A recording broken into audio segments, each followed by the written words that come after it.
ಹೀಗೆ ಬೆಂಗಳೂರಿನ ಅನೇಕ ನಗರಗಳು ಮುಳುಗಿ ಹೋಗಿವೆ. ರಸ್ತೆ ಮನೆಗಳು ಸಣ್ಣ ಪುಟ್ಟ ನದಿಗಳಂತ ರೀತಿಯಾಗಿ ಕಂಡು ಬರ್ತಾ ಇದೆ. ಸಿಟಿ ಮಂದಿಯ ಪಾಡಂತೂ ಕೇಳೋದೇ ಬೇಡ ಅನ್ನೋ ರೀತಿಯಾಗಿ ಆಗಿ ಹೋಗಿದೆ. ಬನ್ನಿ ಇದಕ್ಕೆ ಸಂಬಂಧಪಟ್ಟಂಗಿನ ರಿಪೋರ್ಟ್ ನೋಡ್ಕೊಂಬೋಣ.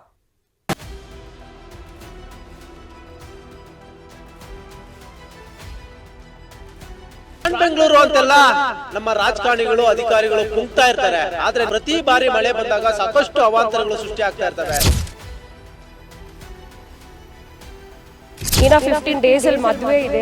ಫುಲ್ ಹೊಸ ಡ್ರೆಸ್ಸು, ಆಮೇಲೆ ಇನ್ವಿಟೇಷನ್ಸ್ ಎಲ್ಲ ದೇವ್ರ ಹತ್ರ ಇಕ್ಕಿ ಸ್ಟಾರ್ಟ್ ಮಾಡೋಣ ಅಂತ.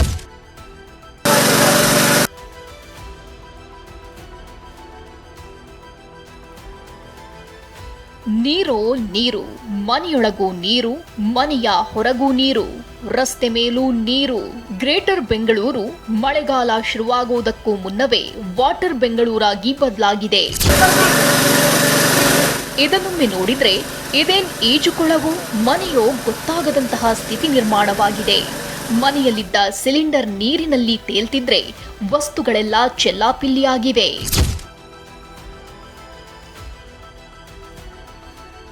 ಇದು ಬೆಂಗಳೂರಿನ ಈಜಿಪುರದ ದುಸ್ಥಿತಿ. ನಿನ್ನೆ ಸುರಿದ ಮಳೆಗೆ ಈಜಿಪುರದ ಜನರೆಲ್ಲ ಈಜ್ಕೊಂಡೇ ಓಡಾಡಬೇಕಾದ ಸ್ಥಿತಿ ನಿರ್ಮಾಣವಾಗಿದೆ. ನೀರು ಹೊರಹಾಕುವುದಕ್ಕೆ ಇಲ್ಲಿನ ನಿವಾಸಿಗಳು ಹೆಣಗಾಡಿದ್ದಾರೆ. ಈ ನಡುವೆ ಮಹಿಳೆಯೊಬ್ಬರು ಮನೆಯೊಳಗೆ ಕರೆಂಟ್ ಶಾಕ್ ಹೊಡೆಯುವ ಭೀತಿಗೆ ಚೀರಾಡಿದ್ದಾರೆ.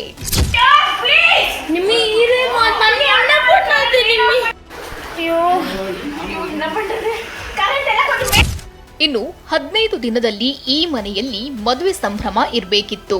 ಮದುವೆಗಾಗಿ ಶಾಪಿಂಗ್ ಮಾಡಿದ್ದ ಕುಟುಂಬ ಮದುವೆಗೆ ಸಜ್ಜಾಗಿತ್ತು. ಆದ್ರೀಗ ಮಹಾಮಳೆ ಮಹಾಘಾತ ಕೊಟ್ಟಿದೆ.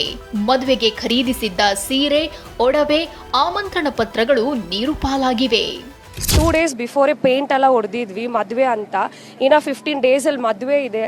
ಫುಲ್ ಹೊಸ ಡ್ರೆಸ್ಸು, ಆಮೇಲೆ ಇನ್ವಿಟೇಷನ್ಸು ಎಲ್ಲ ದೇವ್ರ ಹತ್ರ ಇಕ್ಕಿ ಸ್ಟಾರ್ಟ್ ಮಾಡೋಣ ಅಂತ ಇಲ್ಲಿ ಆಚೆಗಡೆನೆ ಇಕ್ಕಿದ್ವಿ.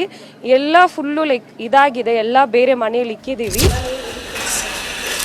ಜಕ್ಕಸಂದ್ರದ ಪರಿಸ್ಥಿತಿಯೂ ಇದೆ. ಇಡೀ ಏರಿಯಾ ನೀರಿನಲ್ಲಿದೆ. ವಾಹನಗಳು ಅರ್ಧಕ್ಕರ್ಧ ಮುಳುಗಿ ಹೋಗಿದ್ರೆ ಜನ ನೀರಿನ ಮಧ್ಯೆಯೇ ಬದುಕಬೇಕಾದ ಸ್ಥಿತಿ ನಿರ್ಮಾಣವಾಗಿದೆ. ಹೈಟೆಕ್ ಏರಿಯಾಗಳಲ್ಲಿ ಒಂದಾದಂಥ ಕೋರಮಂಗಲ ಸುತ್ತಮುತ್ತ ಕೂಡ ಸಾಕಷ್ಟು ಅವಾಂತರಗಳು ಸೃಷ್ಟಿಯಾಗಿದೆ. ನಾನೀಗ ಕೋರಮಂಗಲದ ಜಕ್ಕಸಂದ್ರದಲ್ಲಿದ್ದೀನಿ. ಇಲ್ಲಿ ಗಮನಿಸ್ತಾ ಇದ್ದೀರಾ, ಇಡೀ ರಸ್ತೆ ಕಂಪ್ಲೀಟ್ ಆಗಿ ಜಲಾವೃತ ಆಗಿದೆ. ಅಂದರೆ ಈ ಏರಿಯಾಗೆ ರಾಜಕಾಲುವೆಯ ನೀರು ನುಗ್ಗಿರುವಂಥದ್ದು. ಇದರಿಂದ ಇಲ್ಲಿ ನಿಲ್ಲಿಸಿದಂಥ ಕಾರ್ಗಳು ಹಾಗೆ ಬೈಕ್ಗಳು ಕಂಪ್ಲೀಟ್ ಆಗಿ ಮುಳುಗಡೆಯಾಗಿದೆ. ಇನ್ನು HBR 5ನೇ ಹಂತದ ರಸ್ತೆಗಳು ಸಣ್ಣ ಪುಟ್ಟ ಕೆರೆಗಳಂತೆ ಕಾಣ್ತಿದ್ವು. ಮನೆಯ ಹೊರಗೆ ಕಾಲಿಡಲಾಗದೆ ಜನ ಪರಿತಪಿಸಿದ್ರು. ಇಷ್ಟೇ ಅಲ್ಲದೆ ಇದೇ ಏರಿಯಾದ 52 ಫ್ಲಾಟ್ಗಳನ್ನ ಹೊಂದಿರೋ ಅಪಾರ್ಟ್ಮೆಂಟ್ ನೀರಿನಲ್ಲಿ ತೇಲ್ತಿರೋ ಕಟ್ಟಡದಂತೆ ಕಾಣ್ತಿದೆ. ಕುಡಿಯಲು ನೀರಿಲ್ಲದೆ, ಆಹಾರವಿಲ್ಲದೆ ಜನ ಪರದಾಡ್ತಿದ್ದಾರೆ. ನಿನ್ನೆ ಸುರಿದ ಭಾರಿ ಮಳೆಯಿಂದಾಗಿ ನೀವು ನೋಡ್ತಾ ಇದ್ದೀರಾ, ಈ ಒಂದು ಅಪಾರ್ಟ್ಮೆಂಟ್ ಸಂಪೂರ್ಣವಾಗಿ ಬೇಸ್ಮೆಂಟ್ ಜಲಾವೃತವಾಗಿದೆ. ಇಲ್ಲಿರುವಂತ ವೆಹಿಕಲ್ಸ್ ಕೂಡ ಸಂಪೂರ್ಣವಾಗಿ ನೀರಿನಲ್ಲಿ ಮುಳುಗಡೆ ಆಗಿತ್ತು. ಯಾರಾದ್ರೂ BBMP ಅವರು ಯಾರು ಸಿಬ್ಬಂದಿ ಯಾರಾದ್ರೂ ಬಂದು ಇದನ್ನು ತೆರವು ಮಾಡಕ್ಕೆ ಯಾರು ಬಂದಿದ್ದಾರೆ? ಇಷ್ಟೊತ್ತಾದ್ರೂ ಯಾರು ಬಂದಿಲ್ಲ ಸರ್. ಇನ್ನು ಬೆಳಿಗ್ಗೆಯಿಂದ ನಾವು ಹಂಗೆ ಒದ್ದಾಡ್ತಾ ಇದ್ದೀವಿ. ನಮಗೆ ಪವರ್ ಇಲ್ಲ. ಆ್ಯಂಡ್ 8 ಇಯರ್ಸಿಂದ ಅದೇ ಪ್ರಾಬ್ಲಮ್ ಇದೆ ನಮಗೆ. ಎಲ್ಲರ ಹತ್ರ ಬರ್ತಾರೆ, ಎಲ್ಲ MLA MP ಎಲ್ಲ ಇಲ್ಲಿ ಬಂದು ನೋಡ್ತಾರೆ, ಬಟ್ ಏನು ಸೊಲ್ಯೂಷನ್ ಕೊಟ್ಟಿಲ್ಲ ಇಲ್ಲ. ಪ್ರತಿ ಬಾರಿ ಮಳೆ ಬಂದಾಗ್ಲೂ ಮಾನ್ಯತಾ ಟೆಕ್ ಪಾರ್ಕ್ ಸುದ್ದಿಯಲ್ಲಿರುತ್ತೆ. ಈ ವರ್ಷ ಕೂಡ ಟೆಕ್ ಪಾರ್ಕ್ ಬಳಿ ರಸ್ತೆ ಜಲಾವೃತವಾಗಿದೆ. ಬೆಂಗಳೂರಿನ ಮಾನ್ಯತಾ ಟೆಕ್ ಪಾರ್ಕ್ನ ಕ್ಯಾಂಪಸ್ನಲ್ಲಿ ಇದ್ದೀನಿ. ಇಲ್ಲಿ ಯಾವ ರೀತಿ ಸಂಪೂರ್ಣವಾಗಿ ಜಲಾವೃತ ಆಗಿದೆ ಅಂತ ನಮಗೆ ತೋರಿಸ್ತಾ ಹೋಗ್ತೀನಿ. ವಾಹನಗಳು ಕೂಡ ಬರೋದಕ್ಕೆ ಆಗ್ತಾ ಇಲ್ಲ.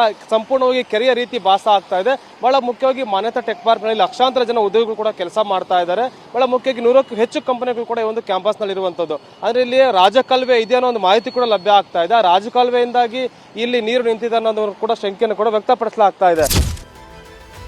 ಇತ್ತ KR-ಪುರ ಕ್ಷೇತ್ರದ ವಡ್ಡರಪಾಳ್ಯದ ರಸ್ತೆಗಳು ಸಂಪೂರ್ಣವಾಗಿ ಮುಳುಗಿ ಹೋಗಿವೆ.